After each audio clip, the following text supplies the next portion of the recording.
आमर गोपपुर जो भगवान जो कृष्ण लीला आमर दही खाइबाटा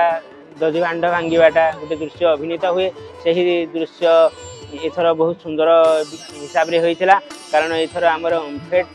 जो कंपनी अच्छी से यही आयोजन करते आयोजन बहुत सुंदर होता जहाँफल ये दृश्यटा जो साजसज्जा एत सुंदर भाव में करते यही अभिनयटा आमर बहुत सुंदर भाव में माने आकर्षणीय होकर लोक मैंने देखिपारे से लगी आम समस्ते बहुत खुशी पूरा गोपपुरवासी समस्ते बहुत खुशी अच्छा। श्रीकृष्ण भगवान जिते लीला करुले मेनली मक्खन चोर रोलटा रोला मक्खन से लहुणी जोटा कह गोपी मान संगे मिसिकी से जिनसा करुले से जो मक्खन चोर रोलटा सेटा केमी ये देखा पार डेपिक्ट करमर गोपपुर अम्बापाली अच्छी से गोटे थीमेटिक पेविलियन आमर ओमफेड तरफ आम गोपपुर कृष्णकर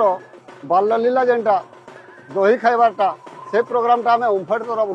ये अनुष्ठित करूँ प्रथम थर ओमफेड प्रथम प्रयास मत आज बहुत खुशी लगुच जे भगवान कृष्ण एवं बलराम आसिक आमर ये लहुणी खाई गले खटा हेला पछे अरे खटा हेला पछे हांडी को दही बनेई तोरी पाई ये जो लोकंक मध्य भावना अच्छी से भावना 11 दिन पर्यंत बलवत्तर रहे एवं ये जो धनुजात्रा उपरांत लोकंक मध्य जो भाईचारा थाए भाईचारा संपर्क थाए से भाईचारा संपर्क सबुदिन पर्यंत बलवत्तर रहे यहाँ गोटे वर्ष गोटे मेडिसिन आकार टनिक आकार काम दिए लोकंक मध्य वाद विवाद दूरे रखी था।